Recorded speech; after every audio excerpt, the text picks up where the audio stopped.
I love that. Wow, wow, wow, wow. I love that noise. I'll never get enough of our intros. No, not at all. And we actually have the creator of those intros here with us, joining us here in a little bit. Hey everyone, welcome to a special episode of In Black and White. No, not again, Rick. Of all times, Rick's all right. So, Rick, we're gonna have to get you some new equipment. This has now happened to him twice. I am here. No, you disappeared. You froze up again. Oh no. Yeah, we're not having that this evening. No. Make sure. Oh, you're cutting out now. All right, Rick, do me a favor. Make sure no one in your house is streaming Wi-Fi right now or anything. Okay. Oh, we're back.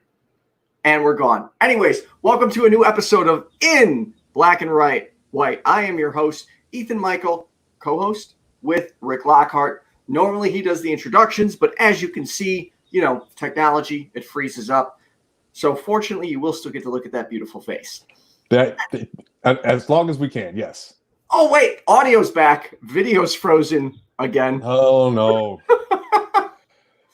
I can't go through with this. Is it still frozen? Yeah, it's still frozen. So, it's moving over here on my end. No, it's totally frozen. So just, hey, keep talking. Well, hey, let's do that. We'll get through the introductions and hopefully we can make it through that as well. I'll try to fix that in just a bit here. But we got a special segment show this evening that we're excited to present as a special episode on In Black and White.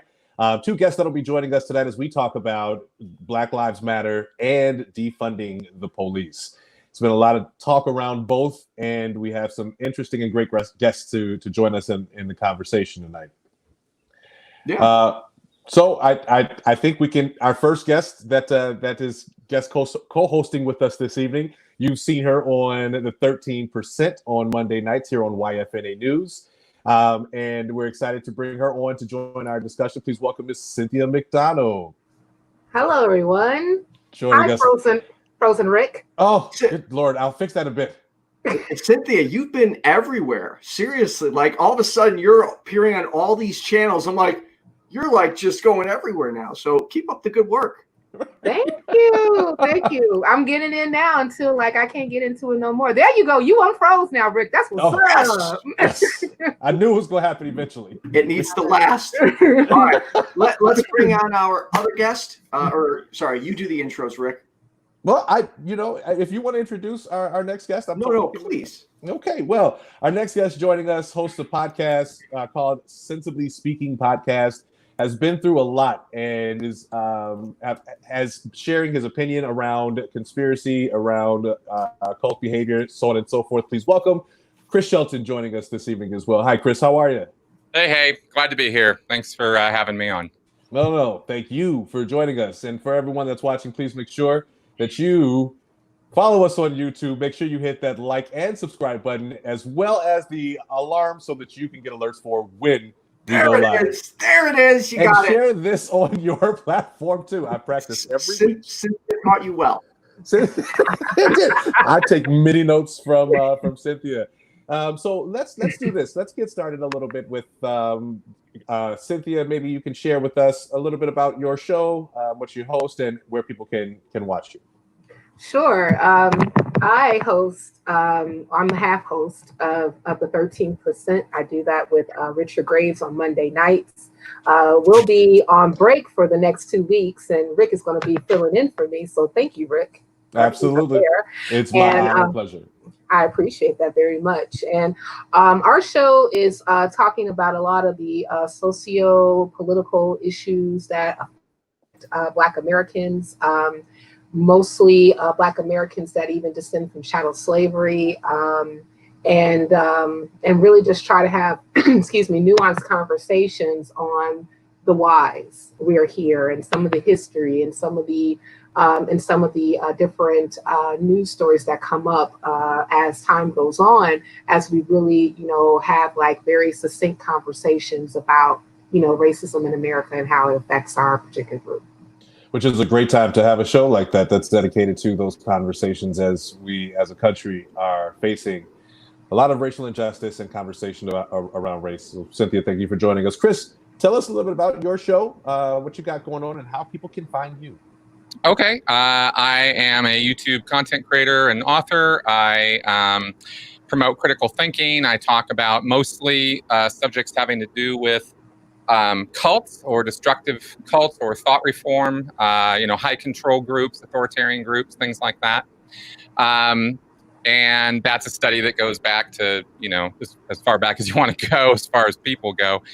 But really started coming out of the Maoist revolution and people coming out of China during the 50s and 60s and research on that. And unfortunately, I got into all of that because I was a second generation Scientologist for 27 years. And so I got out of that 7 years ago, finally, and realized I'd been part of a destructive cult for, quite a couple decades there, and learned what that was all about. Started speaking out about it, started talking about it. People were interested, so suddenly I had a channel. and it's just kind of grown since then, as far as getting into my trying to figure out, first off, recover from what happened, which is not something you do overnight, and then figure out why it happened, how it happens to other people, how these groups form up in the first place. And cults are not just religious in nature. There's all kinds of them all over the place. And help educate people about them, because they're generally not good things to get involved in. So that's my kind of expertise, or what I really know about. Yeah. Well, hey, thank you so much for joining us in this discussion tonight, Chris. We look forward to it. I guess, let's go ahead, Ethan. No, I was going to say, I will say this is such a, Black Lives Matter, defund the police. It's a tough topic to talk about.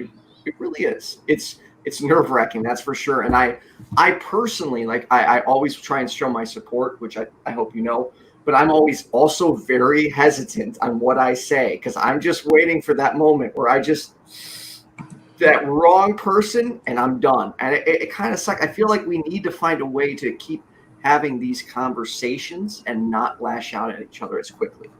Well, as long as racism exists in black and white, we'll have a show platform. So there you go. By the way, someone challenged you on that claim. They're like, that's a big claim. So I don't know. I don't know if I understand the challenge of the claim. Are you saying in black and white as you and me will always be there, or the show in black and white will always be there? Or are you saying the colors in black and white will always be there? Oh, God, people have too much time on their hands. Yeah.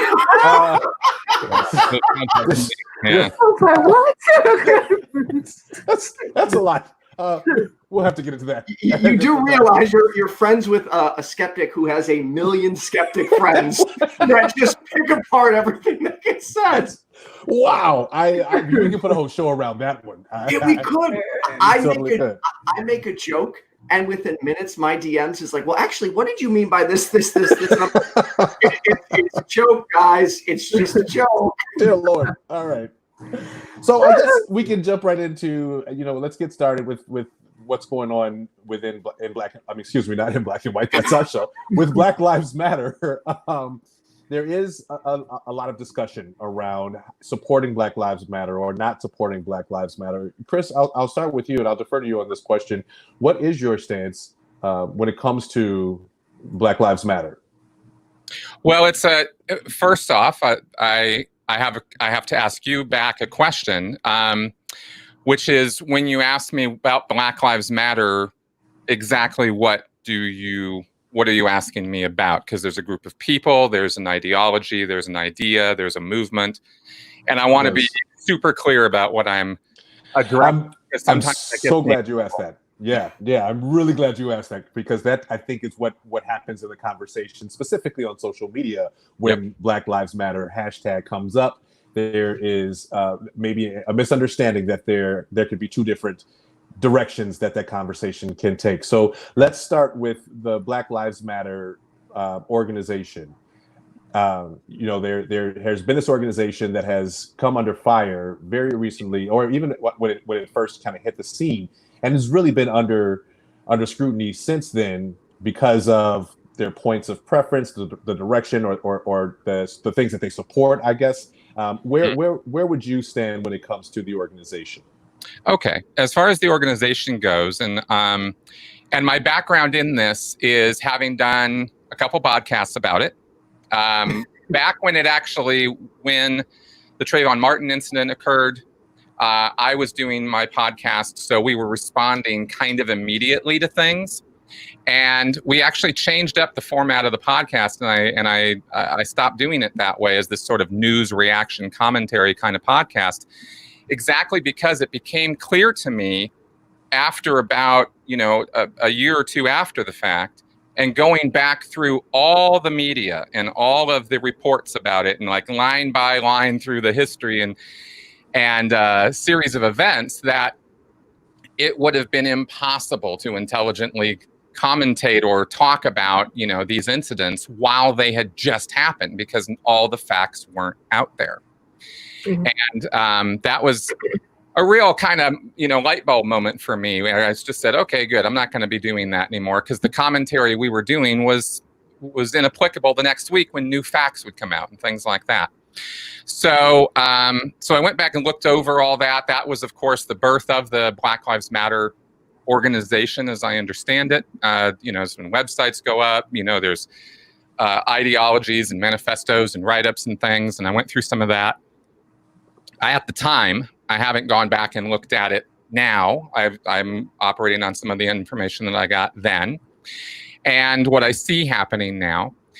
And I guess where I need to first be clear, super, super clear about this, because I don't want to come across as though I am promoting an adversarial position to human rights. Okay. I'll be really clear about that. Sure. From day one of me escaping a destructive cult called Scientology, I have been about literally promoting, promulgating, disseminating, talking about the Universal Declaration of Human Rights, which was put out, after World War II, and which we still don't have 100% ratification on around the world. We don't even agree what human rights are. It's that crazy. Sure. So I'm a big proponent of that, and I have always wanted equality of opportunity and a level playing field as much as we can create in our society. So everything I'm going to say is going to first be built on that foundation, and I wanted to make that clear, okay? That all being said, I guess, I have a problem with some of the ideological principles of the Black Lives Matter movement, because I think it's probably a disagreement on how to get there, more so than it is a disagreement on where we need to get to, if that makes sense. I think that's where I come into this, is I'm kind of like, I like what is being done here. It's about time this is happening. There are all kinds of reasons for it that are clear as day that I completely agree with, but I'm not quite sure that this is the engine that's going to get us where we need to go. And that's where I'm kind of coming from on the organization. Mm-hmm. Mm-hmm. Let me get into that just a little bit, just so that I'm clear. What would be some of the things within the organization specifically that would be kind of a disagreement from your perspective? It's the academic foundation of it that I really start having red flags about, because it's a bit of a totalist ideology. You have everybody is racist sort of foundational belief. And I don't think that's actually true. So my opinion about that is informed by my study of psychology and sociology and neuroscience. It's not just some off-the-cuff random opinion. I know what bias is. I know what implicit and explicit bias is. I've even done videos about them. So I don't disagree that we have bias. We all got all kinds of bias. Sure. But I do disagree that there is one particular bias that all of us have. Because I look at people in a way more nuanced way than that. I agree that there are absolutely organizational structures and hierarchies that we have built within our society that seem to have a real hard time updating themselves, or continue to create or update themselves in the same way generation after generation. And so that's why it's so hard to change them, because it's kind of built into our systems, any bureaucracy or system, that it reproduce itself in the same way. Okay. And so we have low-income areas, or areas that I actually would more think of in terms of areas where there are vacuums or voids of opportunity. You can't get out of them. I mean, they're just, and these are Black communities, there are white communities, there are Latino communities, there are Asian communities, there are a lot of communities that this description fits the bill for. Sure. We're right now focusing on the Black communities, and I'm down with that. I don't have a problem with focusing on that, as long as we realize that that problem of socioeconomic loss of opportunity is not unique to that community. So I'd like to solve the whole thing. I'm not saying there's no problem there. I'm saying actually it's part of a broader problem. And there's a whole lot of people who are being denied opportunities. The Black community is absolutely one of them. So are parts of the white community, so are parts of the Latino community, et cetera, et cetera, et cetera, right? And I don't say that to try to diffuse the message. I say that because if we're going to solve these problems, we have to identify them exactly and correctly. And I want to solve them. So that's kind of what I'm looking at with that, if that. Sure. I love when you talked about the science background that you have. Ethan's face and reaction was like, "Oh, that's wow! I didn't know that." Like it was a great reaction. I didn't know that either. Yeah, I've been doing a lot of study over the last 7 years. I could imagine that you would have needed to coming out of Scientology. Cynthia, I want to bring you in here. I think that we can all agree that the Black Lives Matter organization has maybe some area of opportunity. Let me ask your opinion.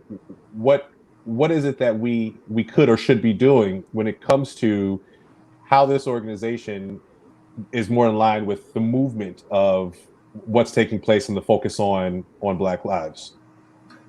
So just like actually looking at the Black Lives Matter website and like kind of what their messaging is about, even though like their whole thing about starting after the incident with Trayvon Martin, and then you have like other issues concerning Ferguson and a lot of the activists going down there after what happened to Michael Brown.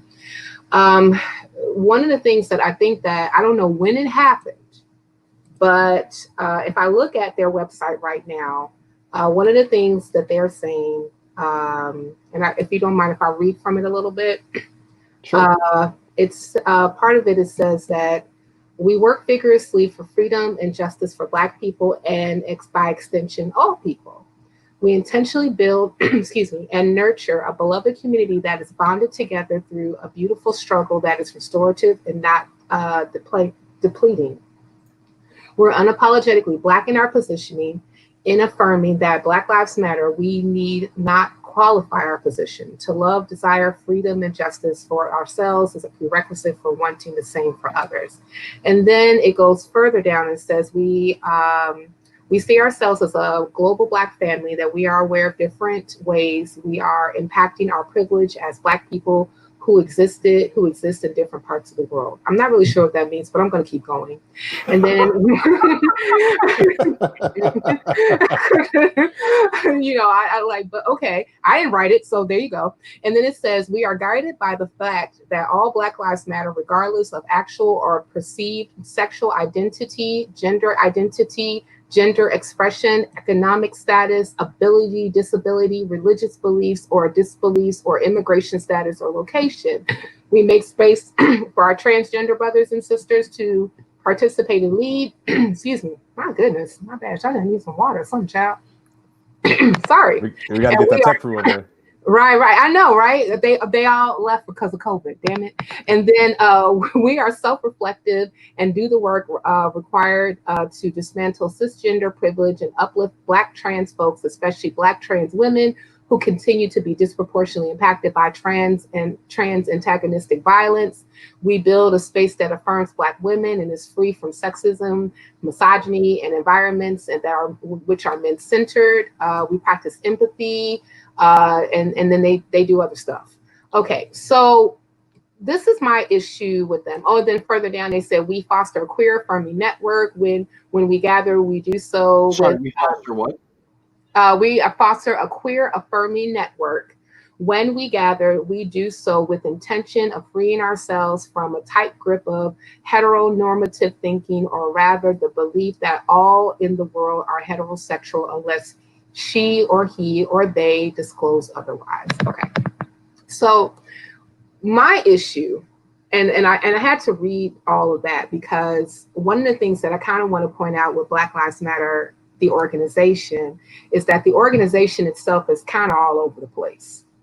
We want to affirm trans women, which is good. I have no problem with that. We want to affirm disenfranchised people who have immigrated here. We want to affirm people who are being affected by a patriarchal society. We want to affirm mothers and parents and children and all this other stuff, right? And that's all great. That is all great. But again, I feel that when we're looking at some of the messaging that's coming out of Black Lives Matter, it's kind of like, okay, we're going to affirm these people, we're going to affirm these people, we're going to affirm these people, we're going to affirm these people, we're going to affirm everybody over the globe. But this whole thing started because a Black boy was killed by a white man who was carrying tea and Skittles in his pocket. And he also contacted, right? I mean, this is how this all started, okay? Mm-hmm. And so one of the things that I'm seeing as far as going from the organization and even some people who are involving themselves in the movement is that, we're hearing a lot of different things that's happening right now as far as what are solutions in order to try to fix a lot of different things that are happening in our society. And we're having a hard time getting to the root of the issue. In the context of being a global partner, in the context of being able to be affirming to different people, in the context of making sure that everybody is taken care of, we're not really getting to the root of the problem, which and we just got to call it what it is. This is systemic racism that we're dealing with. And, I go on a lot of shows and I talk about it all the time. And the thing about it is that, I realize that there are people that, that are not necessarily Black that go through things and that are definitely affected by adverse policies and procedures and all these different things that are happening in our society that is that's causing them to either be without wealth, be without homes, be without all these different things that will actually make a person whole. But one of the things that if we're going to talk about Black lives mattering, if we're going to talk about Black people that's being killed with impunity by police and vigilantes, if we're going to talk about all these different things, we got to get to the why we're here in the first place and address the why, so that this is not something that's consistently perpetuated. And one of the things that I always say this, and correct me if I'm wrong, but I oftentimes say that when America fixes Black America, America fixes America. Because if we really look at how we got racism, how we got race, it all started right here. It all started in America before America was the United States. And from that birth, a lot of biases, prejudice, and even and also policies that also affected other groups. And it caused, a lot of different rifts and issues, that constantly ebbed and flowed in American society up until today. And, if we actually took the time to do the work, to really dismantle these particular institutions in this place and really say, okay, we need to really tackle this issue. I really feel that a lot of the other issues that we can say are LGBTQ related, are Hispanic or immigration related, any other marginalized, and any other marginalized group, a lot of those particular dominoes would fall if America really took the time to really fix Black America and what America actually did to get Black America into the position that it is now. So I have to agree. If I can jump in a bit, sure. With this, I mean, I appreciate it. I think what has happened is, and Chris, to your point of, there is. It almost sounds to me like your perception is we have this issue affecting various communities within our country. And Cynthia brings up a good point where it comes down to, if we do fix the issue of racism, specifically as it was designed by white Americans to preserve the superiority of the white race, if we fix that, then we'll probably fix a lot of the other socioeconomic issues that stem from that initial plight or that initial policy, if you will. Mm-hmm. I want to highlight a point real quick. Chris, it sounds like you want to respond to that. Go ahead and respond. I want to bring up one of Richard's comments here. No, please go ahead. Oh, go. So if we can bring up, I want to read Richard's. There is a broader problem. However, you cannot arbitrarily ignore issues predicated on the American foundational idea of white superiority, and by mutual implication, Black inferiority. When we talk about the Black Lives Matter organization, right, and where it descended from, or how it came into effect to where it is now, I think what we have to look at is this organization was initially created for one purpose. However, along the way, there has been an uncovering of other areas that need the support of this organization, expanding it into, especially because some of the founders do identify in the LGBTQ community, that there is a problem amongst the entire diaspora of being Black in America, that covers all of what we have as being Black in America, and including, we still do have trans women's lives who are taken, and the cases are completely cold. I agree that there are specific points that maybe they could narrow down to, but at the end of the day, just listening to their focus, they've decided to take on anything and everything Black, like blackity black, as people were saying on GT. There's so much within the Black community that is affecting the Black community, and this organization is saying, hey, we acknowledge that there are all of these things that we need to take a look at, we need to shine a spotlight on, we need to uncover and show that is an issue and a problem and needs our support.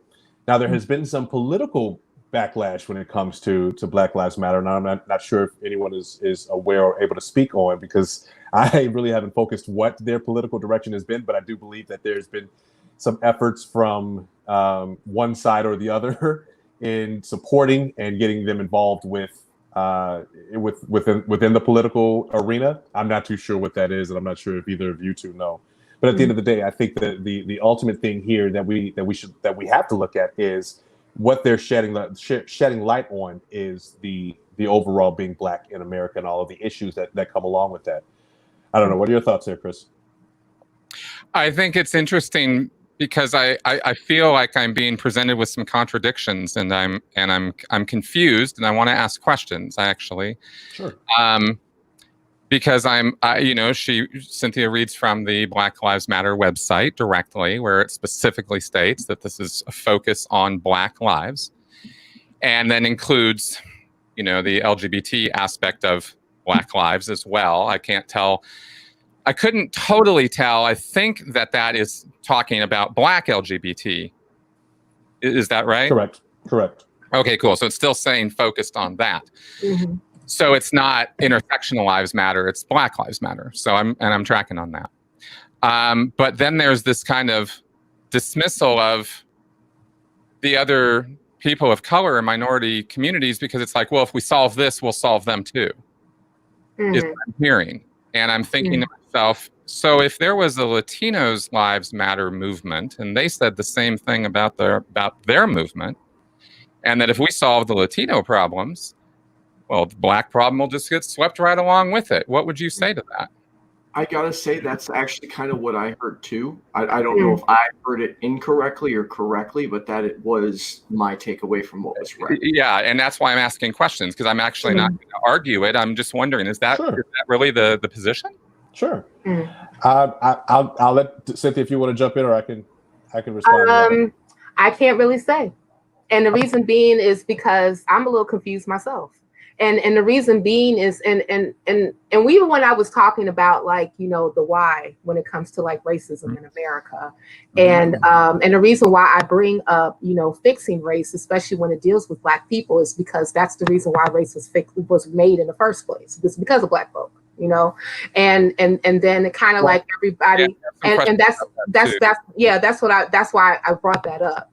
But you know, but as far as like the organization itself, I can't. And then one of the reasons why I was reading from it is because I have a hard time with the organization as far as like what its focus is concerned. Now to your point concerning like if we look at the Latinx community, and I give you a good example of this. Like I remember recently, Lori Lightfoot had about a few weeks ago a press conference when they were specifically focusing on COVID-19 infection in the Latinx community. It wasn't about anybody else but Latinx people.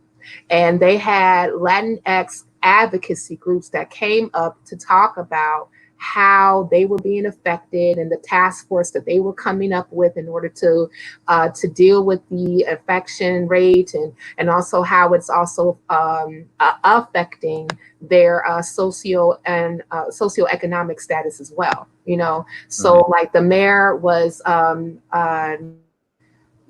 committing to so much funding to help combat this problem. So it was no mention of Black folk. It was no mention of Caucasian people. It was no mention of any other group except for Latinx people. And to be honest with you, I didn't have a problem with that. And the reason being is because those particular advocacy groups were fighting and advocating for their groups, which is something that happens in the United States every day. So, and I'm pretty sure that they wouldn't necessarily feel, well, I don't know. I never really asked a Latinx person this, but I'll say, how would you feel if I went up to the mayor and started speaking about your issues? Like how would you feel about that? Like I'm not a Latinx person. I speak very broken Spanish. Okay. And I don't have that experience. So if I'm going up to an elected official to speak on what you need, I don't think that you really would want that, because how am I going to speak properly on what you need as a group, right? And so, and it's kind of like the same thing, even when, and this is like on a broader perspective, when we even talk about why we're here and why was there ever any person that shouted Black Lives Matter in the first place, is that oftentimes when it comes to specific issues that deal with Black people and Black Americans, is that they get swept under the rug a lot. It's and then we hear like oftentimes this whole thing like, okay, Black Lives Matter. Well, you know, all lives matter. And it's kind of like, you know, it's kind of like, yeah, you matter, but you know, but everybody matters. And that's true. But we never really get to the root, again, like I was saying before, of why we even have to have that conversation in the first place. Why can't we necessarily talk about a lot of the issues that even brought up the whole thing about police brutality and vigilantes, and not being able for the police or vigilantes to even get accountability? Like we can't get accountability for that, or even like a lot of the other things that come with that, as far as like if you feel like you have to over police Black people, and you have to, you know, do the chokehold, and you have to, you know, scream at them and hold them down and all this other stuff that, you know, eventually caused even George Floyd to lose his life. You know, why can't we really address a lot of the systemic issues that actually are tied to that particular community to even bring us here in the first place? You know, and that's like oftentimes like why I would even have a problem even with the organization being kind of, you know, a little distant in some cases, because we're not really getting with the root of it. And also America as a whole seeming kind of being dismissive of Black issues, because we're still talking about these particular things over and over and over again, but not necessarily getting policy to help fix it, if that makes sense. Yeah. Sure. Is there a policy solution to racial bias? It's going to, well, I'll put it this way. I'm going to give you a quote from Dr. Martin Luther King. He said, "You cannot legislate morals, but you can regulate behavior." So Right. oftentimes, oftentimes, like, you know, we are, it's not going to be necessarily one legislative magical thing that's going to make racism go away. That, Right. you know, that's wishful thinking. But we can definitely, you know, work on different policies that, again, can help tear down a lot of these behaviors and institutions that have been adversely put into place that causes, you know, like myself being scared to, you know, drive at night because if I get pulled over by a cop, I don't know if I'm going home. Mm-hmm. You know, I mean, like these are the different issues that a lot of us, like, you know, kind of deal with. And, you know, like, and I said, why can't we work on these different, you know, things that can actually help change a lot of that culture, that help change a lot of those things that adversely affect Black people? Well, and I guess, let me ask this question. When we talk about implicit biases, and Chris, I know that you mentioned earlier that we all, as we can agree, everyone has implicit biases. Mm-hmm. I wonder if we're using implicit bias to sugarcoat racism. And what I mean by that is, when we talk about implicit biases and we talk about racism, it almost seems as if the implicit biases are just kind of things that everyone has, and racism is only this kind of feeling that one group has towards another. And specifically in this conversation, we'll say white people towards white Americans toward Black Americans. When in fact, systemically, when we talk about systemic racism, race was created for the preservation of one particular race created by that particular race. And what it has done has now transcended throughout other cultures. You look in any of the Black and brown communities, you have colorism that has now taken effect, right? We have this ideology or implicit bias that lighter skin or white is better than darker skin. And it happens in both the Latinx community, in Asian communities, in the Black community. But all of that was started and created by European, or even, we'll fast forward to saying white Americans. So is it necessarily implicit bias, or is it in fact racism? What exactly is your definition of racism?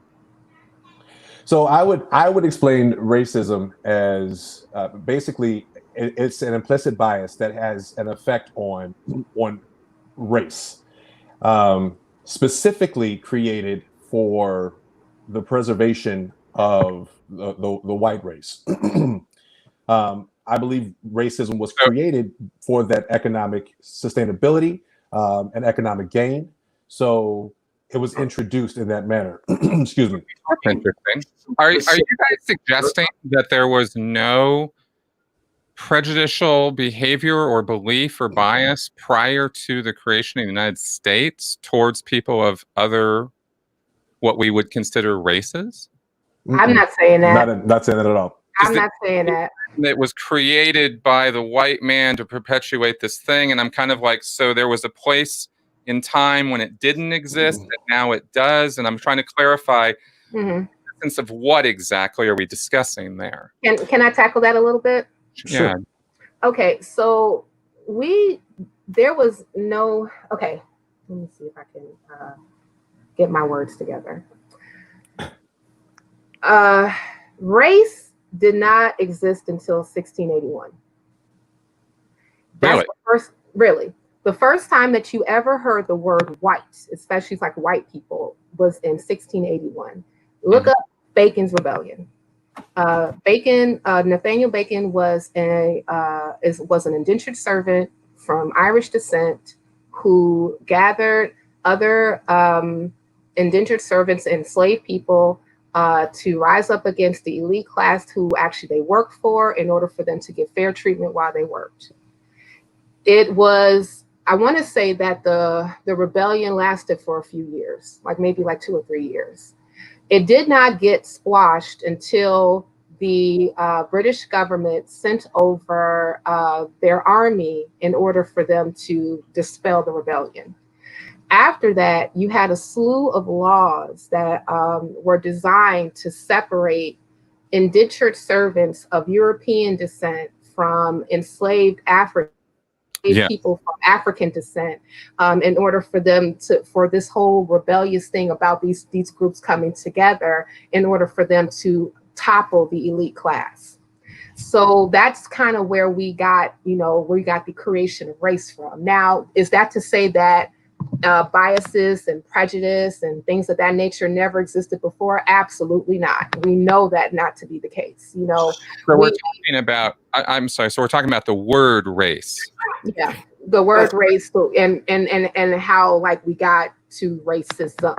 So the word race to racism. So, before then, people did not identify themselves by their racial class, like being Black, being white, et cetera, et cetera. People identified themselves from country of origin. So, like, I am British, I'm Spaniard, I'm a Dutch, and of course, like a lot of these things had to deal with like the country that they were from. But, as far as like race is concerned, that was something that was created right here in America, and then it spread abroad. I don't know if that's true or not, actually. Look it up, sir. Look it up, sir. I'm not disputing the facts you just said about the history of slavery. I'm disputing the conclusion that you make that prior to that moment in time, through all of history backwards, nobody was discriminating or hating on other people. No. I didn't say that. I never said that. I did not say that prior. About what you're saying. Yeah. So, like I said, I did not say that, as far as like prejudice or biases or people hating against people did not exist before 1681. That's not what I'm saying at all. We know that's true. On ethnic qualities, or what we now, or even on ethnic qualities, we know that's also, because like even if you look at like, let's say for instance, like when we saw like the birth of like the transatlantic slave trade, we know that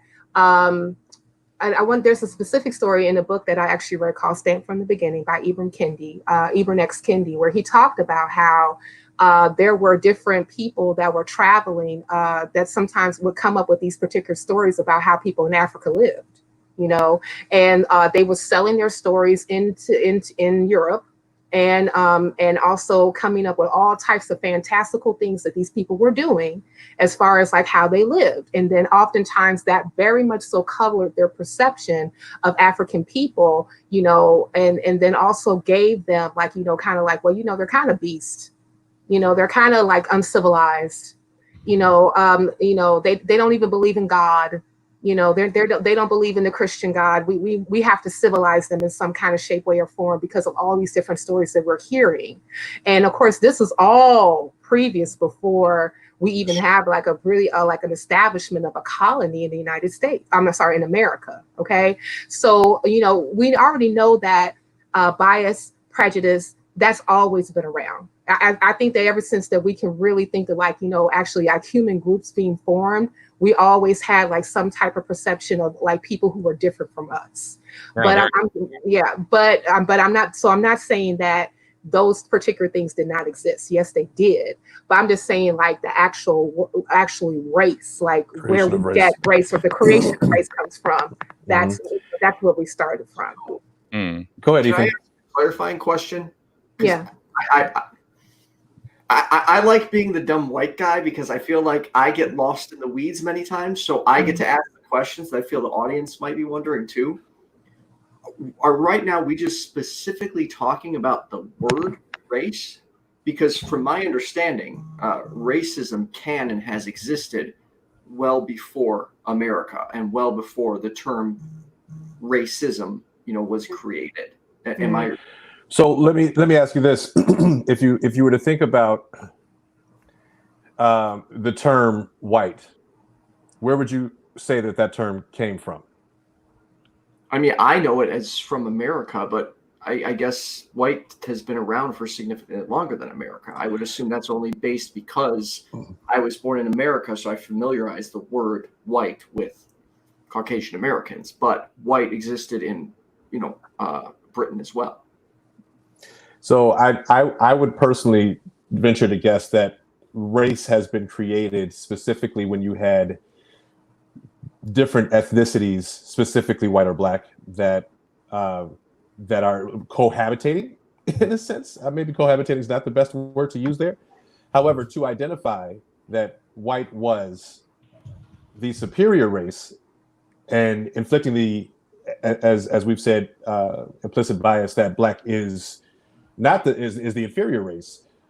You could look at the word race being created sometime prior to, potentially. I can't speak necessarily to it, and Cynthia gave us a great example of when it was actually implicated and came into existence. Had people been utilizing it before, maybe in Europe or in African countries that were colonized? Potentially. But we do know that it, in fact, was projected here for the sustainability of white supremacy in America.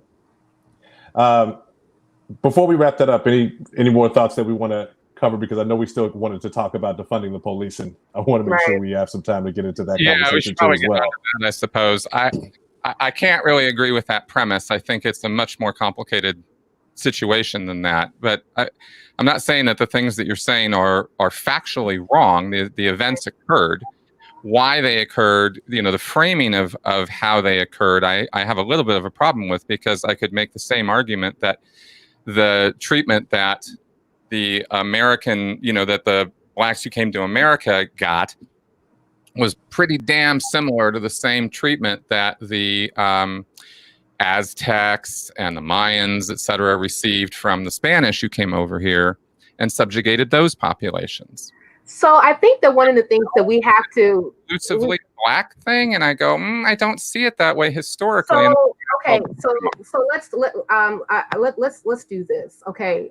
Because like one of the things that I think that we need to make clear is that it's not necessarily like behavior of one group against another group per se, okay? And I'll give you, and let's go back to your example when you talked about like the Aztecs and how they were treated by Spaniards when they first came to Central and South America. Yeah. Now, these particular groups of Europeans came over, they saw an opportunity to dominate, and then they went ahead and did it. And they felt that they were entitled to do it because of some type of, thinking pattern that they were superior to this particular group of people.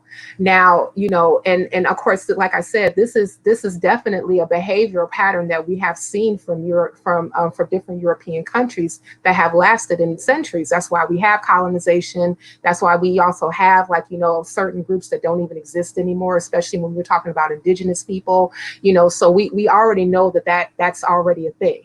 But it's when we're just specifically talking about race, like how did we get to race? Okay, that's when we have to look at, okay, so where did this particular word first come from when we're talking about groups of people? Because it's not necessarily like, okay, we're just gonna, racism only exists with black people. I'm not saying that at all, because that's not true. Mm-hmm.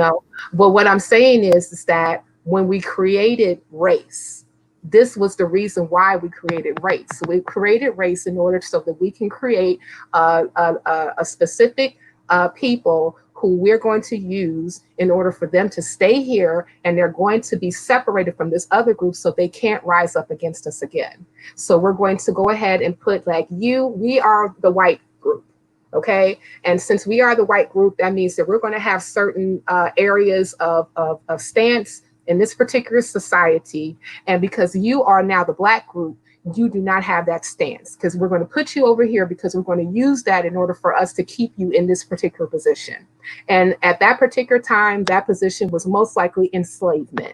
And even if you had like free blacks, they were still subjected to laws and also policies that, that kept them in a certain place versus a person who happened to be white. Would you be able to make that exact same description everything you just said there about what was done to the blacks in America, which I agree with. That happened.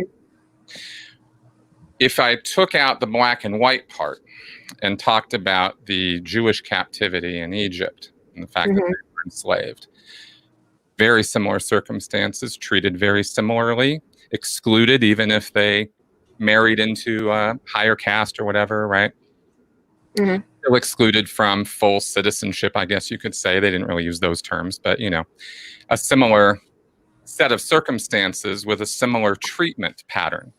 And so I wonder, good, this is the place where the word race comes into it. And yet all the actions you describe, all the behavior you describe is repeated in earlier times in history, which makes me think to myself, effectively speaking, racism didn't start there. It actually could have, you could make an argument for it starting with the Jews back in the day, or perhaps other conquered tribes even earlier if you go into Mesopotamia and all of that, Syrians, blah, blah, blah.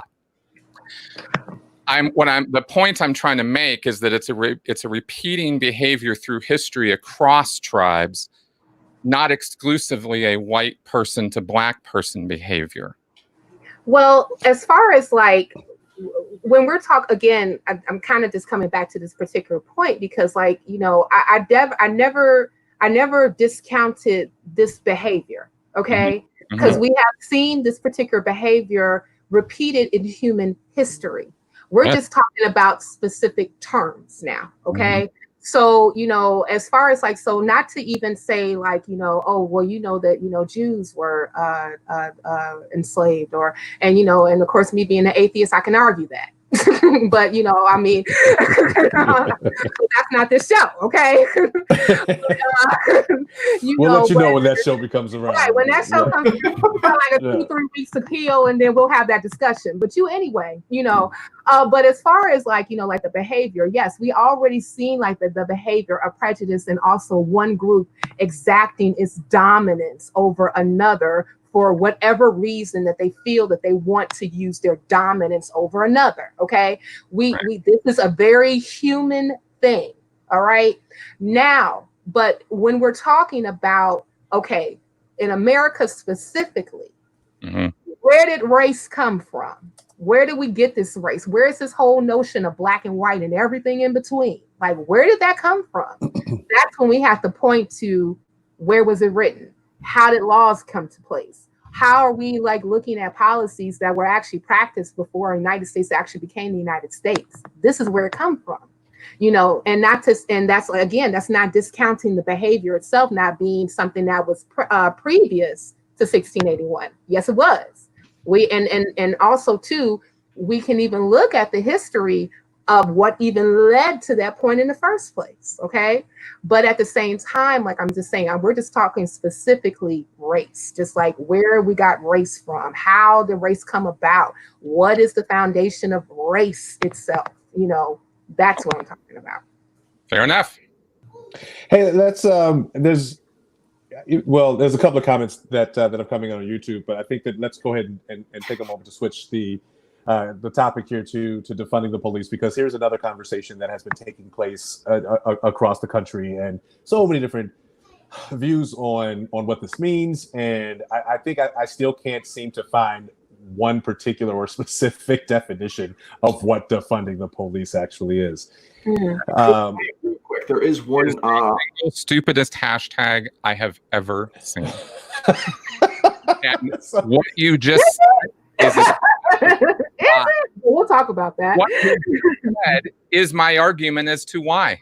Sure, and I think that's unfortunately what opens the door for the conversation. So, Cynthia, let's get started with you. When you talk about, when you hear defunding the police, your perspective on it is what?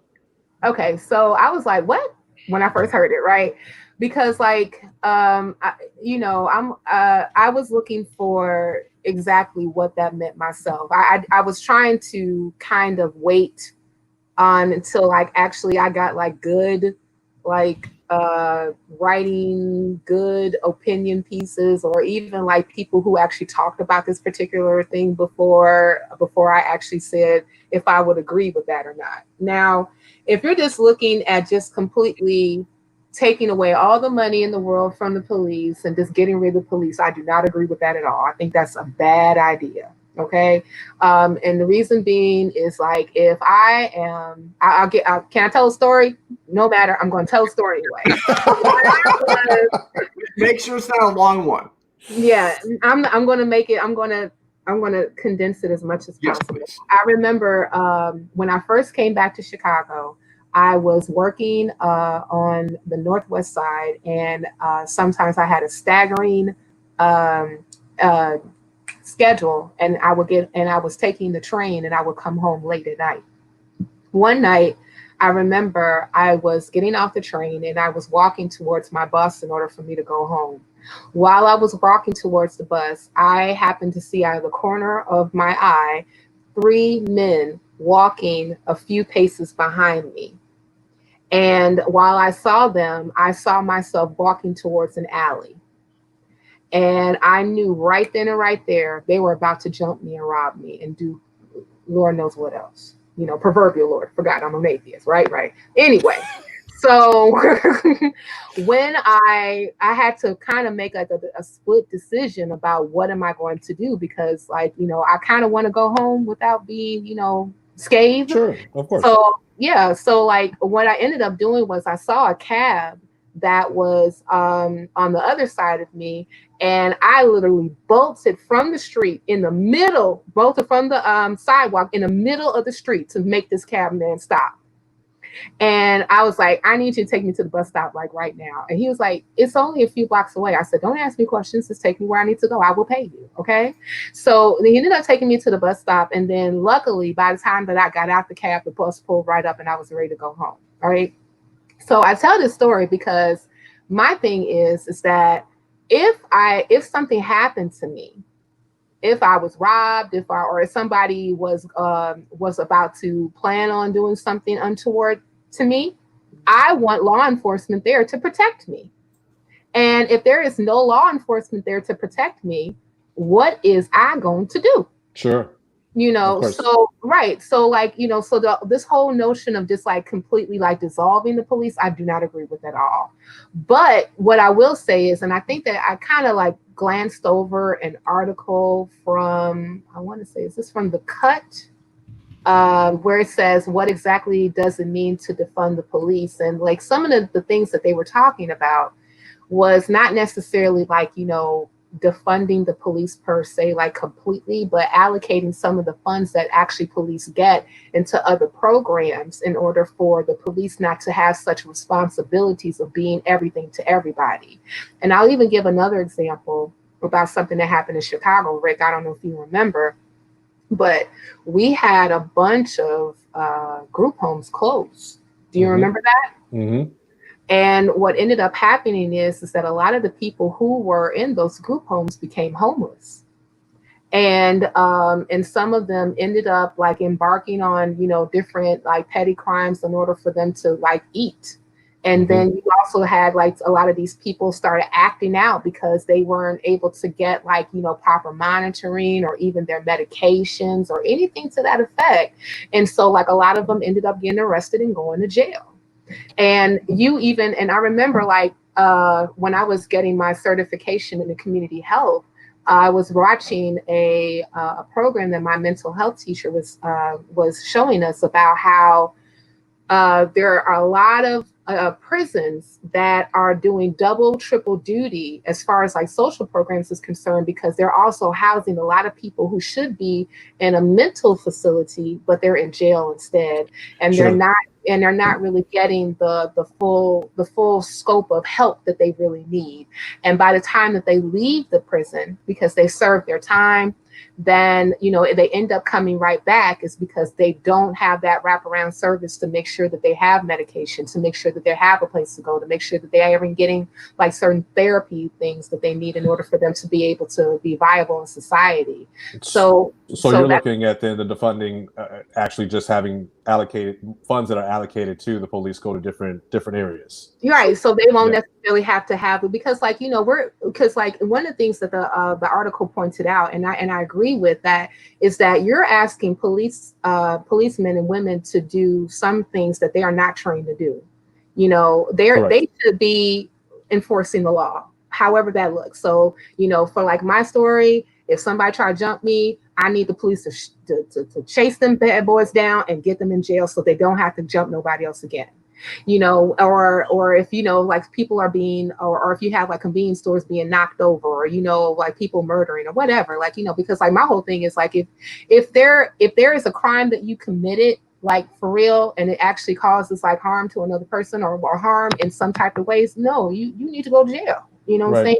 I don't advocate criminal behavior, but at the same time, I'm also looking at, some of the other issues that kind of go with a lot of people end up going to prison, or even like some of the things that we're dealing with right now, that we definitely need more like, social workers in that particular aspect as boots on the ground in order to really help, a lot of these people who may be suffering from other things that the cop is not trained equipped to be able to deal with. Yeah, and I think that's coming under the executive order, but that's another story. Chris, share with me your thoughts about. Oh, I'm sorry, Ethan. Go ahead. No, please let Chris go. Yeah, share with us a little bit of your thoughts when it comes to defunding the police. Cool. I think the Richard Graves group might finally agree with me on something tonight. Shout out to Richard. That's the other co-host of the 13%. It's not a reality that you're going to take money from the police in order to fund those social services. We need an invigorated investment across the boards in social services, and the police are part of that, and they are only part of it. That includes the police too, because if we're going to do what we need to do with the police, then defunding them is not the road to get there. People think they have that they're just rolling around in all these billions of dollars or something because they see tanks, and that's just not how that works. Most of that stuff is old equipment that gets given to them. The police force need a bottom to top reformation in this country. Our entire concept of what policing is changed after 9/11, and it didn't change in a particularly good way. When you look at what systems are doing and you want to adjust them, then you have to look at what they're actually doing, not what they're supposed to do according to what you or anybody else might think that what they're supposed to do. It's what are they doing? Well, that's what they're there for. And right now, the police are completely off the rails in the function of serving and protecting. And they've become this sort of mini militant operation. And that was on purpose.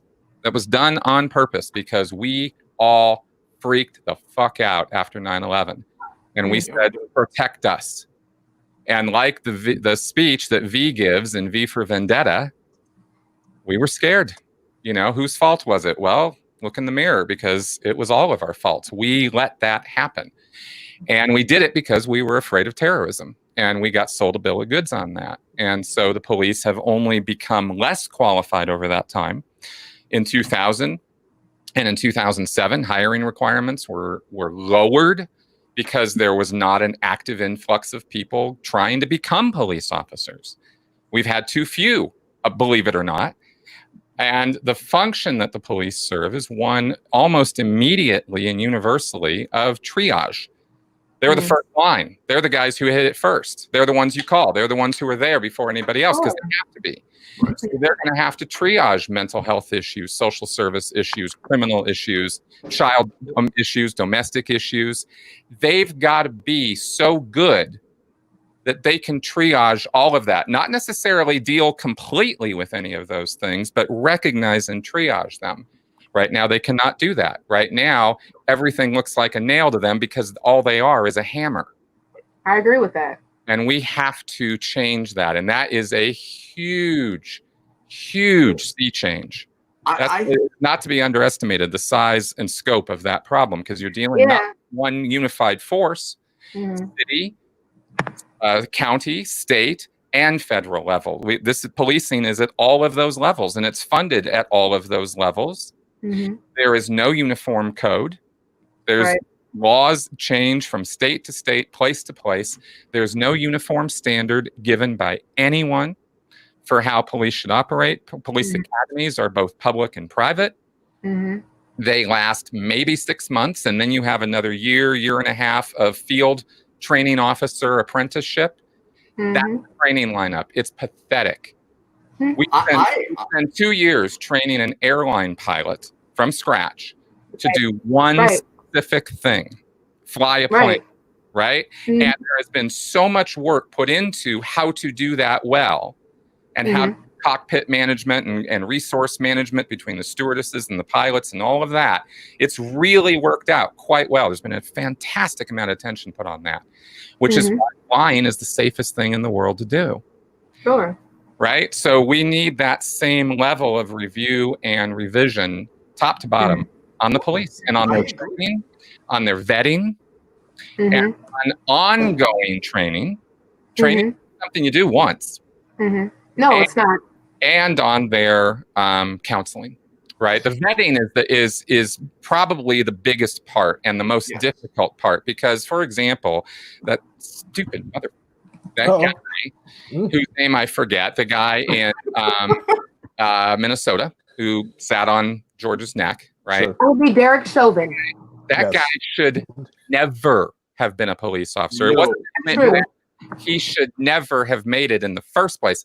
And the scary thing was, he was a field training officer, and those 3 guys, I understand, who were with him were apprenticing under him on that day. Now, I could be wrong about that, but that's what I was told. So that's pretty crazy if that's the current state of field training of the police. And in Minnesota especially, we've had a series of problems with Minnesota. So particular problems there, but the same could have been said about the LAPD. In fact, it was back in the day. Massive amounts of change have happened in that police force since the 1990s, but is it enough? No way, not even close. But at least there's something where investment happened, and the police force noticeably got better. It took years. It took a tremendous amount of effort. It did get done, or forward steps were made. So imagine what we're going to have to do nationwide to deal with this. It's a huge problem, which is why defund the police is the exact wrong thing to be saying. I think to be honest with you, I don't necessarily think that we're saying the 2 different things. I don't think that's the case. Like because I agree with you. I mean, because even like when you were talking about triage, right?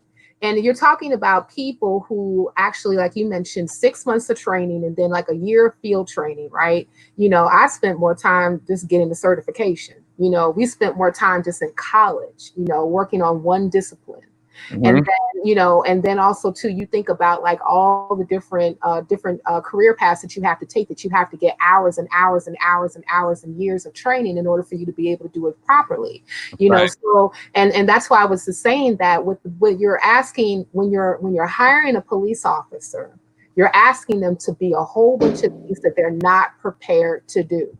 You know, and that's in the here and now. That is definitely the case, right? And that's why I was even saying is like, you know, I think that defund the police is a bad phrase. Yes. I think I believe we can all agree with that. Yeah, I think that's a bad phrasing. But what I am about, and I know that when it comes to making sure that social services, people like me, you know, like hire me because I'm a social worker. Right. You know, I'm not vying for a job, y'all. I'm vying for a job. You know, when you're talking about like, you know, overhauling the system from the top level down, and to make sure that all these particular things are put into place. Yes, that costs money. That's not going to be something cheap. That's not going to be something that is going to be like, okay, we're just going to throw pennies at it, you know, because like, as a social worker, I can tell you I don't get paid enough at all. You know what I'm saying? So, you know, I'm not vying for. Yeah, I'm not vying for a raise. So, I'm vying for a raise, but that's okay. But yeah, go ahead. Sure, that works. I mean, go ahead and put it out there. You never know who might be watching or where this gets shared, so we'll see what happens. People are supposed to know that too. I'd like to post this comment real quick that in Sweden, police officers have to complete a 3-year education, and months of hands-on internship, and that's an important thing. So we like to quickly blame all police officers and say they're all bad people, but they're also not being given the tools they need. And by tools, I do not mean weapons. I mean educational tools needed. For example, that's right. To me, one of the easiest, quickest ways to fix a big problem would be to immediately mandate that all police officers have to spend 6 months in a bad area in a bar and be security. Because if you can de-escalate drunk people without a weapon, then you can de-escalate the majority of other scenarios. It drives me nuts because I feel people are too quick to rush to the gun or rush to violence. And if you need, I don't know. It's almost like I tell people. Training. It's a matter of training. I'm sorry, I cut you off. No. I was actually just going to real quick. Either that's very similar to my stance that everyone before graduating high school should work in a restaurant or in some type of customer service job so they learn how to deal with people. I just think that we should make a reformation there too. Sorry, Chris, please go ahead. No, yeah, I don't know that you're wrong about that either. First job was Burger King, and you learn. You really do learn. I worked in a coffee shop when I was in college, and that was a whole nother you did. Oh boy.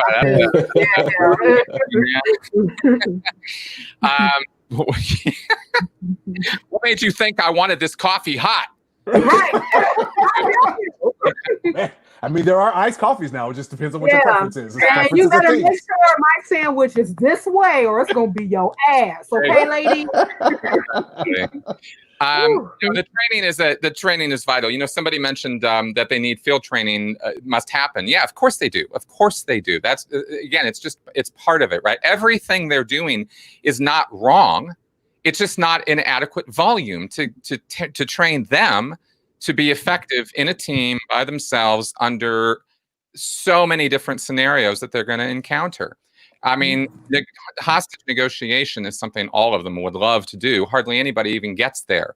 But all the tools of hostage negotiation are in this book right here. Not very big.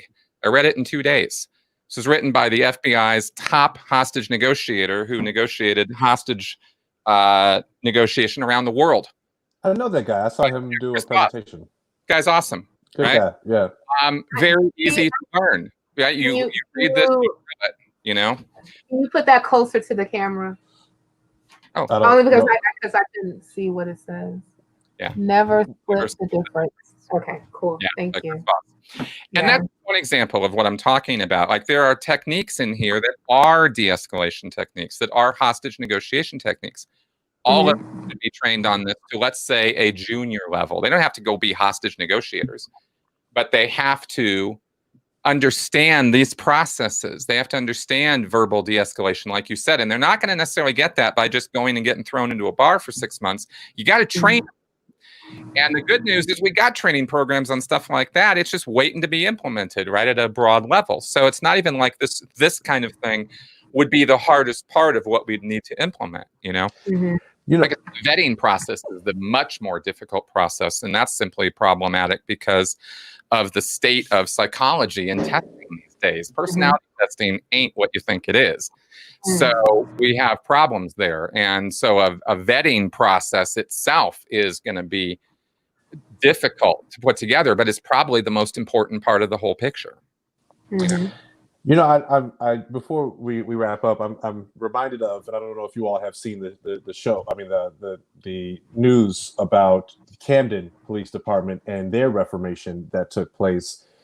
They really just did a sweep from bottom to top and cleared out and implemented some new policies, I should say, and their crime has gone down. And it's been a pretty big success story. And I believe Nevada has something very similar that took place. I'm wondering if the rest of our country will take a look at where the success stories are and follow that as a kind of a guideline for reformation. One can only wonder. I mean, Camden, let's be clear, Camden was not, they got rid of all the police and now everything's fine. They did tear down what they had, but they basically rebuilt it. Sure. Yes. Right. Exactly. They rebuilt it. So it's not like that's, you know, and good, fine. They got rid of some bad apples or something. I don't know exactly. Well, some of the things that I was really impressed with what they did was they have their police officers actually walking the beat.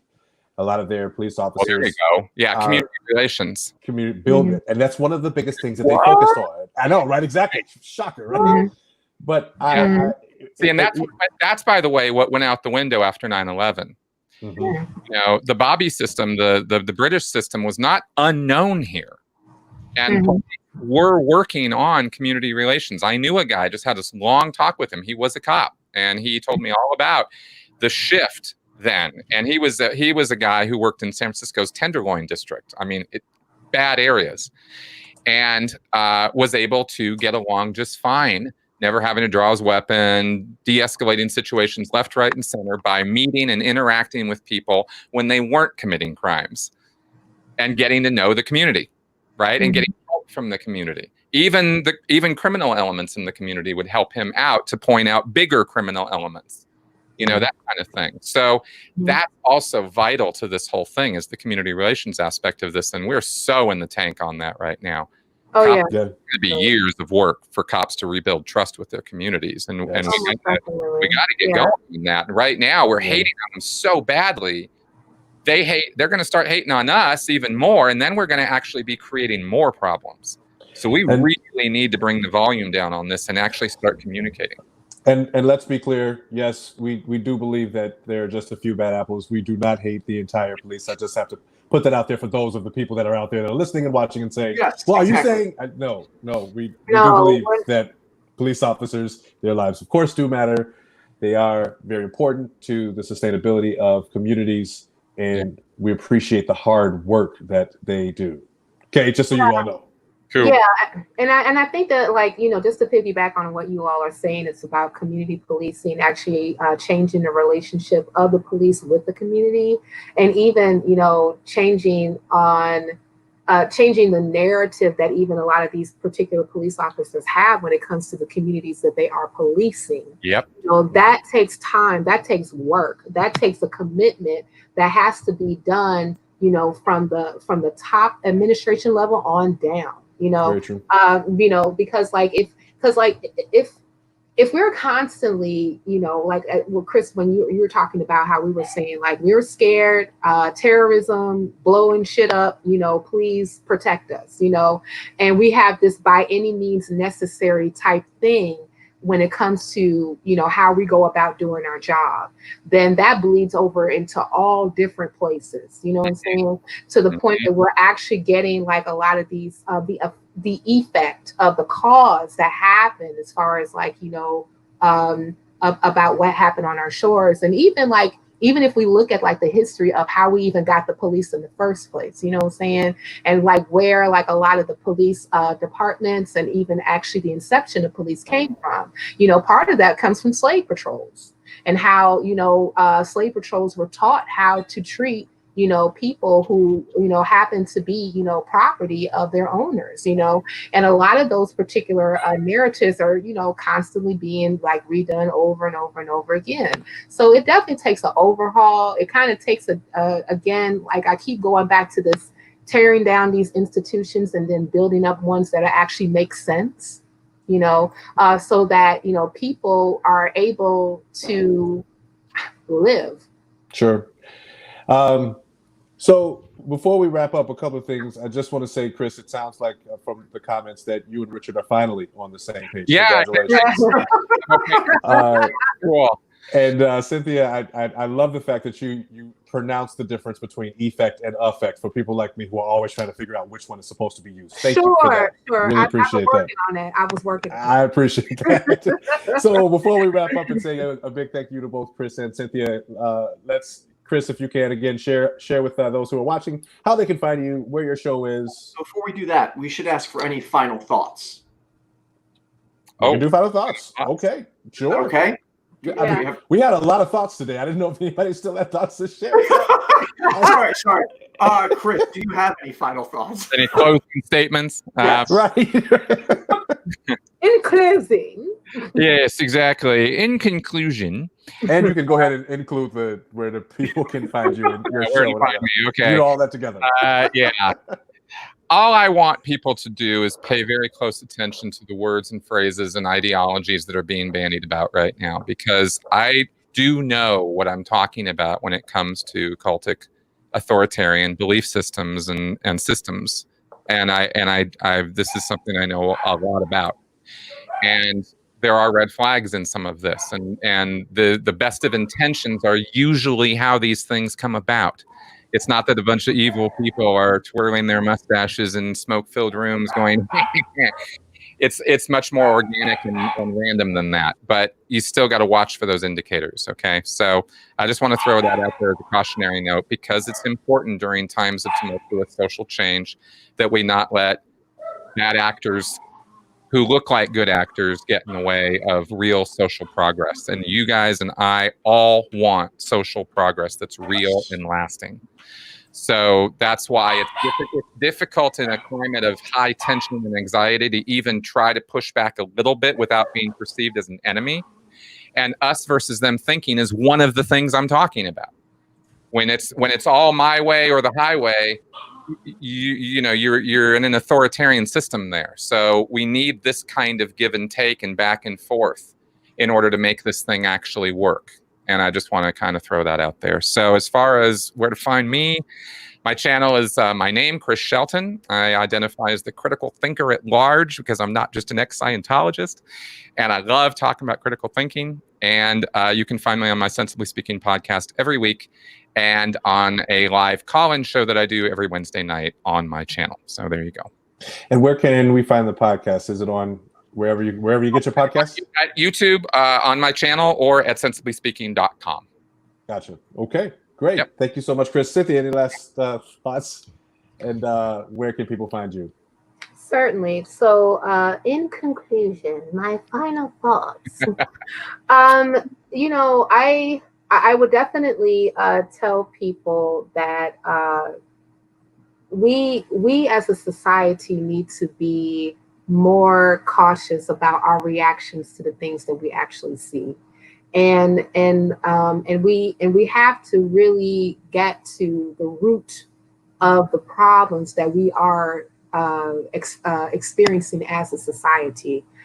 We have to understand that racism is real, and also how it affects our community at large is real, and we have to and also too, and I've been going on different streams and telling white people, you got to be willing to tear down these systems. It's not up to any marginalized group to tear them down, especially Black folk, where racism was created in the first place. It's not our job. You got to be willing to do the work. You got to be willing to educate yourself. You got to be willing to even work with the people that's being marginalized. And as far as when we look at the systems as a whole, we need to be committed to working with everyone in order to make these systems actually work.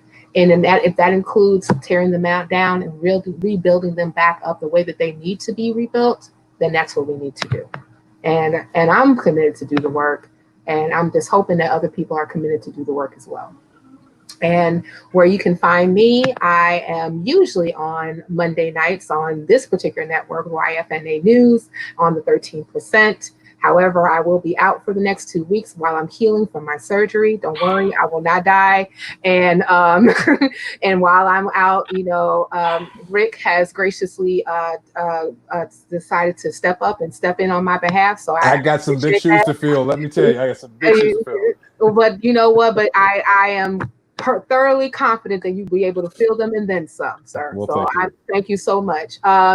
Also.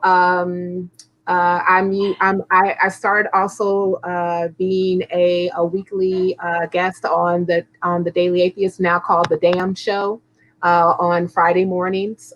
So I'll be coming on that after, of course, I recover, and also appearing more often on another channel called The Family, where we talk about it's mostly mental health channel, but we're talking about racism and things of that nature on that particular show is there, and I'm appearing on there once a week, mostly on Sundays. So yes, you got a pretty full schedule like Ethan. You want it to be just like that. She's catching up. Yeah, all right. Oh, and also I write a blog called ADOShealthandwellness.com. ADOS stands for American Descendants of Slavery, where I actually write about the social determinants of health that actually affect people that's in the United States that descend from chattel slavery. So if you all want to go ahead and check out that blog, I have a few articles on there too. I would really love it. Thank you. Thank you both so much. Go ahead, Ethan. Oh yeah, no, I wanted to thank both of you for doing this. Two, I hope everyone in the comments knows that the reason we have these conversations is because to me, I don't want to speak for Rick, although I feel like we're on the same page here. These conversations need to happen because right now what's happening is when people disagree, they just throw insults at each other, and that's not getting us anywhere. It's not moving us forward. So I appreciate people being patient and just understand we want to present the information as best as we can and show all sides, not just present you one side that you may agree with. Be clear, he's not saying all lives matter. What are you saying is all sides. Just put that out there. Thank you. I got you. I got you. Just to be clear. But we do want to say a big thank you to all of you all who have tuned in on this special segment of In Black and White. You can normally catch us on Thursday nights at 7:30 p.m. Central Daylight Time. We enjoy that you do participate in the conversation. That's what it's here for. And we encourage you to share this on your social media platform, this show, all of the discussions that we have, so that you can keep the conversation going and get uncomfortable in black and white. That's our show. Appreciate you guys tuning in. And like and subscribe and all that good stuff. Do you want me to say it again? What do you mean, like and subscribe, all that good stuff? No, that's not how you say it, Ethan. So make sure that you You can't say that. the channel.